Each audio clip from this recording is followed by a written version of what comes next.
Very good evening, my students. My name is Naval Kishore Lodhi and जैसा कि मैंने आपको पहले कहा था कि डेफिनेटली आपको इस चैनल के थ्रू कुछ बहुत ही अधिक इम्पोर्टेंट डिस्कशंस, टॉपिक्स या फिर कोई भी एक नॉलेज जो कि लिटरेचर से रिलेटेड हो, कुछ भी जो कि लैंग्वेज या लिटरेचर से रिलेट करता हो, मैं इस पर अपलोड करता रहूँगा। तो आज के इस वीडियो में मैं आपको ऐसे 20 पॉइंट्स बताने जा रहा हूं जो केवल और केवल ग्रेजुएशन, पोस्ट ग्रेजुएशन के लिए ही उपयोगी नहीं होंगे, बल्कि कोई भी स्टूडेंट किसी भी एंट्रेंस एग्ज़ाम की तैयारी कर रहा हो, किसी भी ग्रेजुएशन कोर्स की तैयारी कर रहा हो, किसी भी पोस्ट ग्रेजुएशन कोर्स की तैयारी कर रहा हो, या फिर किसी भी अदर कोई कंपटीशन एग्ज़ाम की तैयारी कर रहा है, तो ये पॉइंट्स आपको किसी भी एक लिटरेचर के वर्क को पढ़ने में हेल्प करेंगे। और जहाँ तक मेरी नॉलेज का सवाल है, मैं आपसे यही कहूँगा कि अगर आपने इनमें से कोई भी पॉइंट मिस किया है तो डेफिनेटली आपकी स्टडी अभी भी इनकम्प्लीट है। आपके पास में एक बहुत ही अच्छा मौका है। इस वीडियो को पूरा अंत तक अवश्य देखें और जानें कि किसी भी एक लिटरेचर में किसी भी वर्क को पढ़ने के लिए आपको किन किन पॉइंट्स पर सबसे अधिक ध्यान देना चाहिए। तो सबसे पहले वीडियो शुरू करते साथ मैं स्टार्ट करना चाहूँगा। सबसे पहला पॉइंट आपको ध्यान देना है कि लिटरेचर में जो भी वर्क आप पढ़ रहे हैं उसका जेनर क्या है। Genre means there are 4 important genres in English writings. पहला पोएट्री, दूसरा ड्रामा, तीसरा फिक्शन और फोर्थ है नॉन फिक्शन। तो फर्स्ट पोएट्री हो गया, सेकंड ड्रामा हो गया, थर्ड फिक्शन हो गया और फोर्थ हो गया नॉन फिक्शन। अब यदि मैं पोएट्री की बात करूं तो पोएट्री में भी बहुत सारे सब जेनर्स होते हैं, जैसे कि पोएट्री एपिक पोएट्री हो सकती है, सोनेट हो सकते हैं, बैलेड हो सकते हैं, एलिजी हो सकती है या फिर फ्री वर्स हो सकता है। तो ये सारे आपको सभी सब जेनर्स का भी पता होना चाहिए कि अगर पोएट्री है तो वो किस प्रकार की पोएट्री है। इसके अलावा हो सकता है कि आपको पोएट्री का बाइफरकेशन दूसरे प्रकार से भी किया जाता है, जैसे कि वो नैरेटिव पोएट्री हो सकती है, वो ड्रामेटिक पोएट्री हो सकती है या फिर वो लिरिकल पोयम हो सकती हैं। तो ये आपको सब जेनर्स भी ध्यान रखने होंगे। याद रखिए, यदि कोई भी स्टूडेंट जब कॉमेडी पढ़ता है, ट्रेजेडी पढ़ता है, ट्रेजी कॉमेडी पढ़ता है या फिर ओपेरा पढ़ता है या मेलोड्रामा पढ़ता है, जो कि सभी ड्रामा के सब जेनर्स हैं, तो ये आपको सभी पॉइंट ध्यान रखने होंगे कि अगर आप किसी भी एक प्ले को पढ़ रहे हैं, मतलब किसी भी एक ड्रामा को पढ़ रहे हैं, तो वो किस प्रकार का ड्रामा है। क्या वो कॉमेडी है, ट्रेजेडी है, मेलोड्रामा है या फिर वो ओपेरा है या फिर किसी और प्रकार का ड्रामा या प्ले है। इसके बाद अगर हम फिक्शन की बात करते हैं तो फिक्शन में आपको नोवेल्स और शॉर्ट स्टोरीज दी जाती हैं, लेकिन इनका आपको सब टाइप पता होना चाहिए कि वो हिस्टोरिकल है या फिर कंटेम्प्ररी है, फैंटेसी है या फिर किसी प्रकार की मिस्टीरियस है, मतलब मिस्टीरियस नोवेल है जिसे हम मिस्ट्री नोवेल भी कहते हैं, या फिर साइंस फिक्शन से रिलेट करती है। इसके बाद फोर्थ जेनर की यदि मैं बात करूं तो नॉन फिक्शन के अंदर आपको ऐसे पढ़ाए जाते हैं, बायोग्राफीज़ बताई जाती हैं, ऑटोबायोग्राफीज़ बताई जाती हैं, मेमोइर्स बताए जाते हैं, और इनमें भी आपको ध्यान देना होगा कि वो किस पर्टिकुलर पर्सन से रिलेट करता है और किसके द्वारा लिखा गया है। ये सबसे अधिक इम्पोर्टेंट होता है। जर्नली इसकी डिटेल आपको आपके यूनिवर्सिटी या फिर कॉलेज के द्वारा प्रोवाइड की जाती है। जब आप किसी भी एक पर्टिकुलर कोर्स में एडमिशन लेते हैं तो जितने भी वर्क आपको ऑफर किए जाते हैं किसी एक प्रोग्राम के अंदर या कोर्स के अंदर, वो आपको सभी डिफाइन होते हैं कि ये ड्रामा है, नोवेल है या फिर पोएम है, और वो किस प्रकार की पोएम है। बस आपको उन्हें ध्यान रखने की ज़रूरत है। अक्सर स्टूडेंट्स इसमें कंफ्यूज होते हैं, खासतौर से कन्फ्यूजन्स होती है सब जेनर्स में या फिर ड्रामा और नोवेल्स के बीच में। दूसरा पॉइंट है समरी, जो कि सबसे अधिक फेवरेट टॉपिक होता है किसी भी एक स्टूडेंट का जो लिटरेचर स्टडी करता है, क्योंकि मोस्ट ऑफ द स्टूडेंट्स पूरा टेक्स्ट नहीं पढ़ते हैं टाइम की कमी होने की वजह से, या फिर कम समय में अधिक चीज़ों को कवर करने के लिए जनरली कोई भी एक स्टूडेंट उस पर्टिकुलर वर्क के या तो समरी को पढ़ लेता है, या फिर अगर मैं बात करूं तो प्लॉट, या फिर अगर पोएट्री की बात की जाती है तो किसी भी एक पोएम के एक्सप्लेनेशन को पढ़ना वो सबसे अधिक प्रीफर करता है।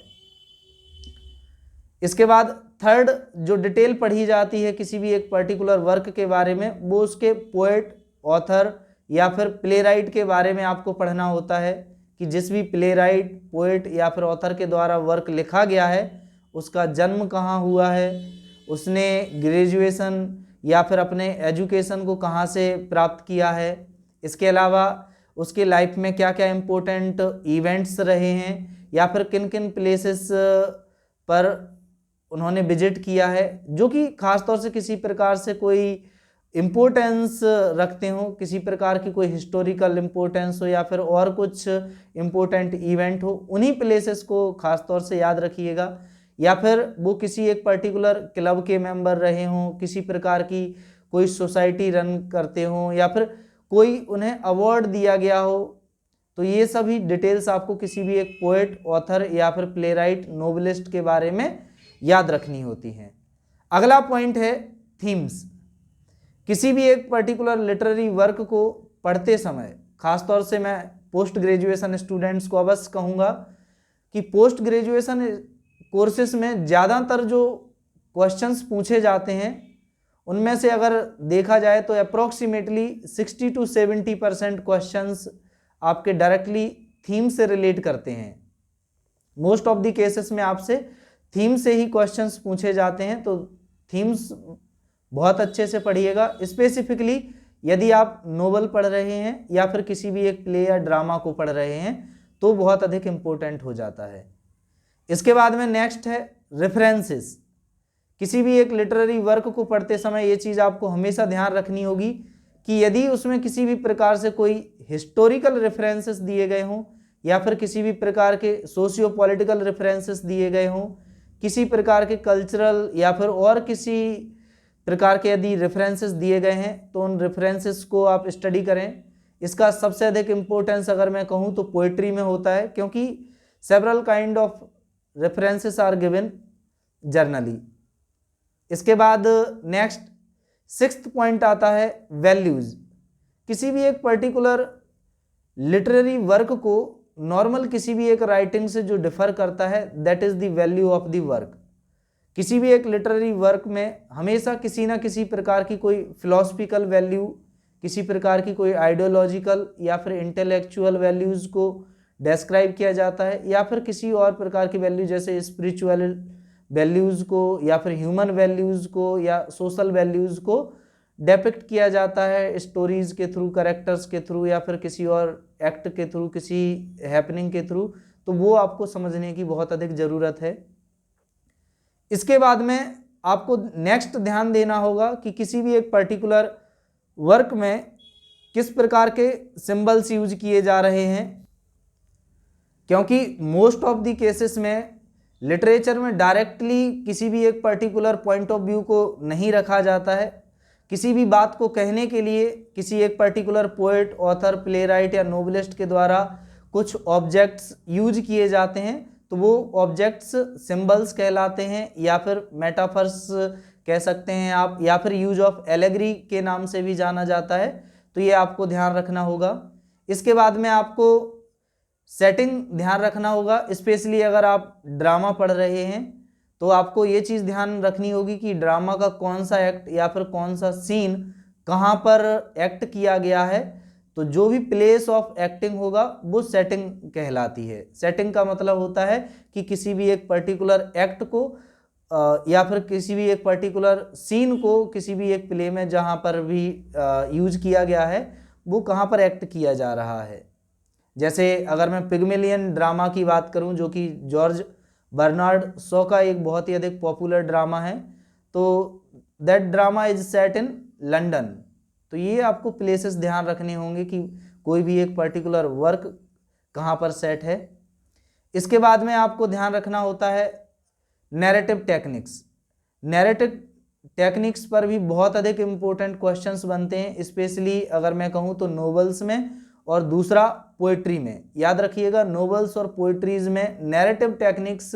जर्नली पूछी जाती हैं। अब नैरेटिव क्वेश्चन ये बनता है कि नैरेटिव टेक्निक्स में आपको क्या चीज़ें डिस्क्राइब करनी चाहिए, क्योंकि कभी भी जब एक नॉर्मली खासतौर से ग्रेजुएशन में जो स्टूडेंट्स पढ़ रहे हैं वो अक्सर ये गलती करते हैं कि जब भी उनसे पूछा जाता है कि किसी एक पर्टिकुलर नोवेल या फिर पोएम में यूज होने वाली नैरेटिव टेक्निक्स को डिफाइन कीजिएगा या डिस्क्राइब कीजिए, तो जनरली स्टूडेंट उस पोएम का नॉर्मल जो समरी या एक्सप्लेनेशन पार्ट होता है उसे लिख करके आ जाते हैं, नोवेल की समरी या स्टोरी लिख करके आ जाते हैं। उन्हें लगता है कि उन्हें केवल नैरेट करने के लिए कहा जा रहा है। याद रखिएगा, नैरेट करना अलग चीज़ है, मतलब एक स्टोरी को नैरेट करना अलग चीज़ है और उसे लिटरेरी पर्सपेक्टिव से एलेबरेट करना और डिस्क्राइब करना एक अलग चीज़ है। जैसे अगर मैं नैरेटिव टेक्निक्स की बात करूं तो नैरेटिव टेक्निक्स में आपको ये चीज़ें डिफाइन करनी होंगी कि वो किस स्पीच में लिखा गया। जैसे वो कोई भी एक पर्टिकुलर प्ले है या पोएम है, उसमें डायरेक्ट स्पीच यूज हो रही है या इनडायरेक्ट स्पीच यूज हो रही है। अगर मैं ड्रामा या फिर नोवेल की बात करूं या शॉर्ट स्टोरीज, फिक्शन या फिर नॉन फिक्शन जेनर्स की बात करूं, तो इनमें आपको एनालाइज करना होगा कि ये वर्क फर्स्ट पर्सन में लिखे गए हैं या फिर थर्ड पर्सन में लिखे गए हैं, इनमें कितने सीन, जैसे अगर ड्रामा को स्पेशली आप फोकस करें तो उसमें कितने सीन हैं, कितने एक्ट हैं। इसके अलावा अगर आप पोइट्री को पढ़ते हैं तो उसमें आपको ध्यान रखना होगा कि क्या फॉर्म यूज की गई है, क्या पैटर्न यूज किया गया है, राइमिंग स्कीम क्या है, फॉर्म ऑफ स्टेंजा किस प्रकार से है, मतलब वो कपलेट है या ट्रिपलेट है या फिर सोनेट है, ये चीज़ें आपको ध्यान देनी होंगी। इसके अलावा जो भी लिटरेरी वर्क्स हैं उसमें किस किस प्रकार के लिटरेरी डिवाइसेस का यूज किया गया है और उन लिटरेरी डिवाइसेस का ओवरऑल वर्क पर क्या इम्पैक्ट पड़ रहा है, ये आपको बहुत अधिक अच्छे से स्टडी करना होगा। स्पेशली यदि आप किसी भी एक पर्टिकुलर वर्क को पढ़ रहे हैं जो कि पोएट्री के अंदर क्लासिफाई किया जा रहा है या फिर किया जाता है। इसके बाद में नेक्स्ट 10th पॉइंट है एडेप्टेशंस। अगर कोई भी एक वर्क है तो हो सकता है कि वो किसी प्रकार से अडेप्ट किया गया हो, जैसे जनरली नोवेल्स या फिर जो ड्रामा होते हैं उन पर फिल्म बना दी जाती है या फिर जो पॉपुलर पोएम्स होती हैं उन्हें म्यूजिक में या फिर सॉन्ग के रूप में कन्वर्ट कर दिया जाता है। तो ये चीज़ें आपको लर्न करनी होंगी कि किस पर्टिकुलर लिटरेरी वर्क का क्या क्या एडेप्टेशंस हैं या फिर उन्हें किन किन पर्टिकुलर फिल्मों में अडेप्ट किया गया है और उनमें किस नाम से अडेप्ट किया गया है। हो सकता है कि कई मोस्ट ऑफ द केसेस में सेम जो लिटरेरी वर्क का नाम होता है वही नाम रखा जाता है, लेकिन बहुत सारे ऐसे केसेस भी आप पा सकते हैं जहाँ पर आपको उन वर्क का नाम चेंज कर दिया जाता है और रेफरेंसेस दे दिए जाते हैं फिर बाद में। इसके बाद में नेक्स्ट पॉइंट आपको पढ़ना होगा क्रिटिसिज्म। कोई भी एक लिटरेरी वर्क जब किसी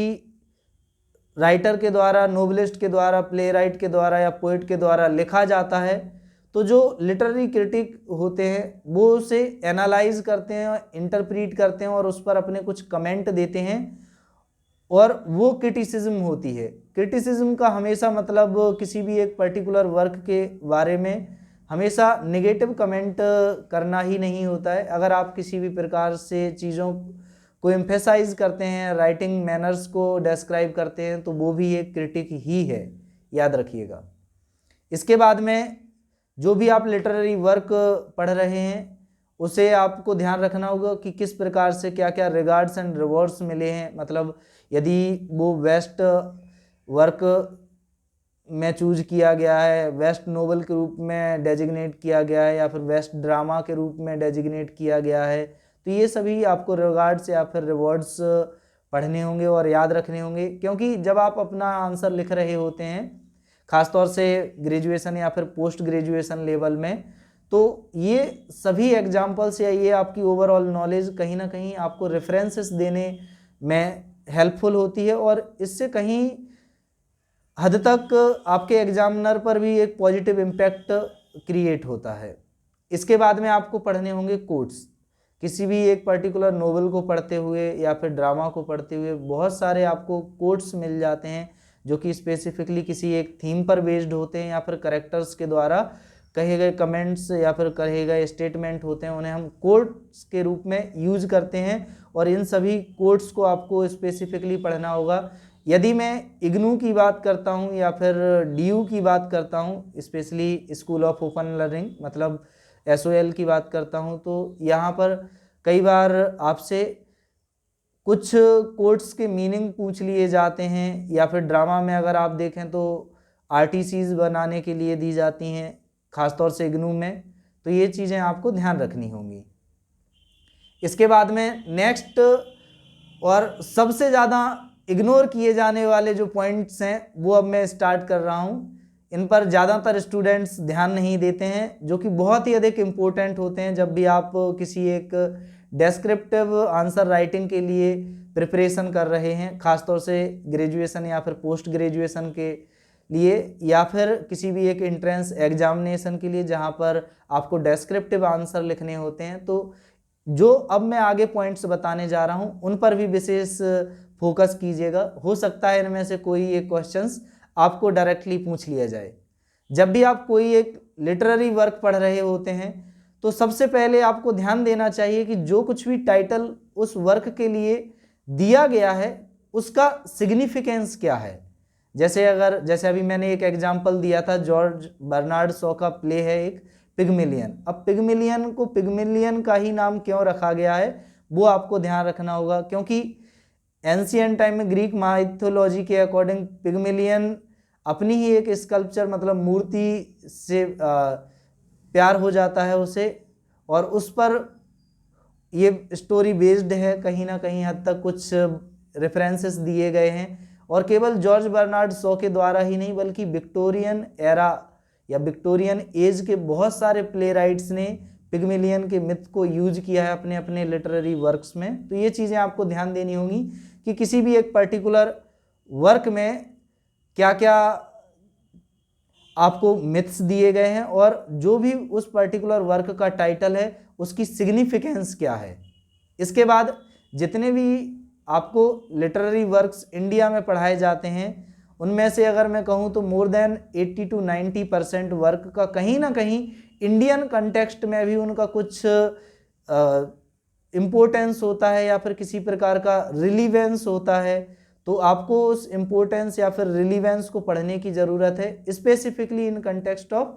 आर मदरलैंड। इसके बाद में आपको 17 पॉइंट पढ़ने की ज़रूरत है जो कि है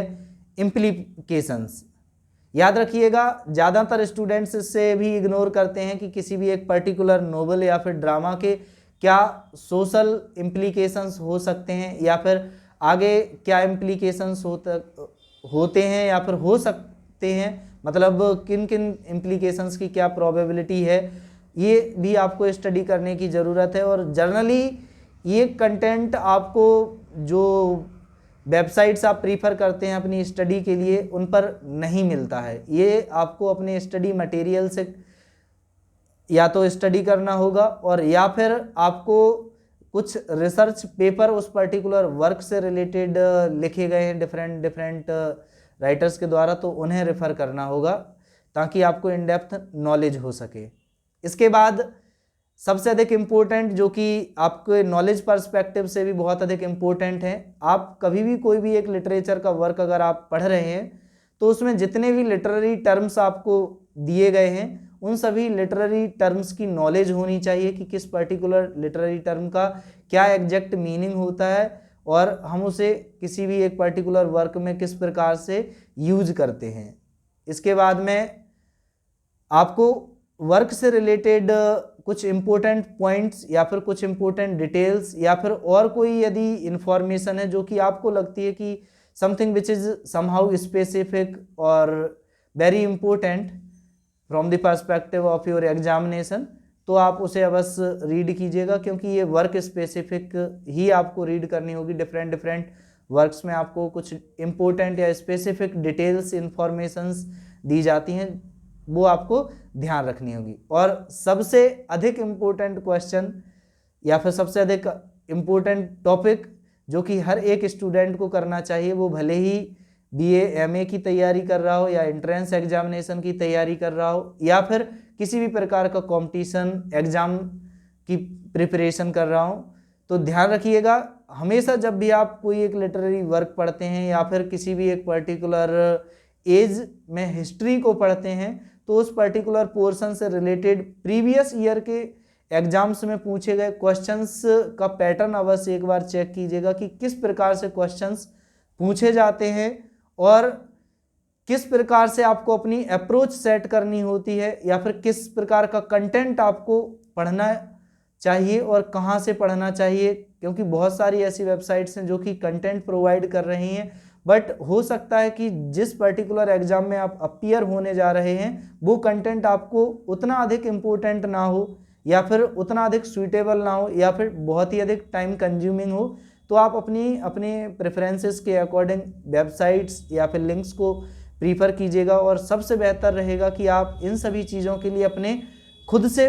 नोट्स प्रिपेयर कीजिएगा। और सबसे लास्ट में मैं आप सभी से एक ही रिक्वेस्ट करना चाहूँगा कि आप मेरे इस चैनल को सब्सक्राइब कीजिएगा। यदि आप इससे संबंधित और भी अधिक डिटेल जानना चाहते हैं या फिर ऐसे ही और इंटरेस्टिंग वीडियो जानने के लिए उत्सुक हैं, ईगर हैं, तो डेफिनेटली मैं आपको इस रिगार्डिंग हेल्प कर सकता हूं। बस आपसे एक ही रिक्वेस्ट है कि आप मेरे चैनल को सब्सक्राइब कीजिए। आपके जितने भी फ्रेंड्स हैं या फिर आप जितने भी लिटरेचर से या लैंग्वेज से रिलेटेड स्टूडेंट्स के कांटेक्ट में हैं, आप उन्हें इस चैनल की लिंक को शेयर कीजिए ताकि उन स्टूडेंट्स, उन क्लासमेट्स का भी कहीं ना कहीं रिवीजन हो सके या फिर उन्हें भी एक आइडिया मिल सके कि हमें लिटरेचर या लैंग्वेज को रीड करते समय, स्टडी करते समय, लर्न करते समय किन किन पॉइंट्स को हमें फोकस में रखना चाहिए, सेंटर में रखना चाहिए, ताकि हम अपनी स्टडी को कंप्लीट कर सकें। क्योंकि नॉर्मली हर एक स्टूडेंट अपनी अपनी समझ के अकॉर्डिंग फुल प्रिपरेशन करता है, लेकिन एग्जाम में जब वो अपीयर होता है तो उसे लगता है कि ये इस प्रकार के क्वेश्चंस तो मैंने अभी तक पढ़े ही नहीं। तो ये चीज़ याद रखिएगा कि जो अभी मैंने आपको 20 पॉइंट्स बताए हैं, डिस्क्राइब किए हैं, यदि आप इन सभी पॉइंट्स को बहुत अच्छे से स्टडी करते हैं, इन डेप्थ स्टडी करते हैं, तो मैं आपको विश्वासपूर्वक कह सकता हूँ, with confidence I can say that you would be able to achieve higher marks. Thank you for your precious time. Thank you.